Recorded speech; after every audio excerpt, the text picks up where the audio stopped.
दोस्तों, जीवन में छोटी छोटी इच्छाओं को पूरा करना और अपने खुशहाल जीवन को अच्छे से व्यतीत करना, अच्छे से जीना, ये हर इंसान की जिज्ञासा होती है।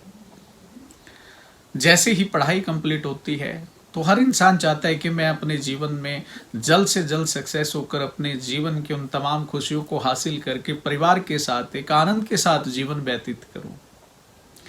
परंतु बहुत बार ऐसा देखा जाता है कि बड़ी मेहनत भी है, प्रयास भी है,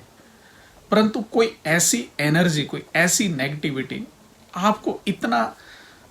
परेशान कर देती है, इतना निराश कर देती है कि आपके जीवन में कुछ नेगेटिव थॉट आकर उपस्थित हो जाते हैं कि शायद ये चीज मेरे भाग्य में नहीं है, और प्रयास अधूरा छोड़कर आप निराशा को गले लगाकर घर पर बैठ जाते हैं। परंतु दोस्तों, ये सब परिस्थितियां जीवन में कब कैसे उत्पन्न होती हैं, ऐसी स्थितियों में क्या निवारण किया जाए, और आपके जीवन की उन बढ़ती हुई निराशाजनक स्थितियों को गंभीरता से देखते हुए मैं आपका अंशुमन शर्मा आप सबका आपके चैनल ज्योतिष साधना केंद्र यूट्यूब, इंस्टाग्राम, फेसबुक पर स्वागत करता हूं। आग्रह, यदि आप नए हैं चैनल को सब्सक्राइब कीजिए, आप ही का चैनल है। और कमेंट में जय सिया राम या आप अपना प्रश्न भी हमें भेज सकते हैं। विषय पर आगे बढ़ते हैं दोस्तों। बढ़ती हुई मंजिल की तरफ जब कदमों पर वो निराशा की बेड़ियां लिपट जाती हैं तो इंसान निराश होकर बैठ जाता है। अब ये निराशा किन कारणों से उत्पन्न होती है, पहले उन पर छोटी सी चर्चा कर लेते हैं। ये हो सकता है दोस्तों आपके ईशान आग्नेय कोण में बाथरूम या फिर टॉयलेट की स्थिति का होना, या फिर इन जगहों पर कोई घर की जो वेस्टेज है वो इकट्ठा करना, या फिर इन जगहों का साफ सुथरा ना रखना, किचन का सही जगह पर न होना, आपके बेडरूम का सही जगह पर न होना, या फिर आपके घर में अत्यधिक स्थितियों में इलेक्ट्रॉनिक उपकरणों का खराब होने की स्थिति में घर में जमा करना। इसके अलावा लगन में राहु चतुर्थ या फिर दोस्तों 10वें भाव में, अष्टम में या द्वादश भाव में राहु की खराब स्थिति या शनि की खराब स्थिति का, या किसी शुभ ग्रह की क्रूर ग्रहों से प्रभावित होकर आपके आमदन वाले स्थान में बैठना, ये सब स्थितियां आपके जीवन में आपकी मेहनत को दर्शाती हैं, परंतु उसका फल आपको नहीं मिल पाता है। और ऐसी स्थितियों में स्वाभाविक है कि एक लंबा मेहनत के साथ प्रयास किया जाए और सफलता न मिले तो निराशा तो फिर अपने घर का एक मेहमान बन जाता है। फिर ऐसा लगता है दोस्तों के जीवन में शायद उससे ज्यादा निराशा ही मेरे जीवन का हिस्सा है, पर ऐसा नहीं होना चाहिए, क्योंकि जीवन में सुख और दुख ये दो जीवन के बड़े सुंदर पहलू हैं। दुख भी बहुत कुछ एहसास कराता है और सुख भी बहुत कुछ एहसास कराता है। दुख आपके जीवन में बैठे हुए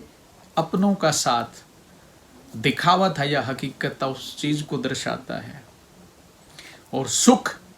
आपके इंसानियत के तव को देखता है कि आप में अहंकार की स्थिति कहां तक जाती, कितनी उत्पन्न होती है, क्या आप उस तरक्की को हजम कर पाते या नहीं।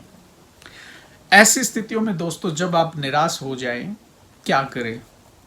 एक बड़ा सुंदर उपाय है, और ये आपकी निराशाजनक स्थितियों को या आपके बढ़ते हुए प्रयास को, विद्यार्थी परेशान है व्यापार में या फिर जॉब के स्थान पर,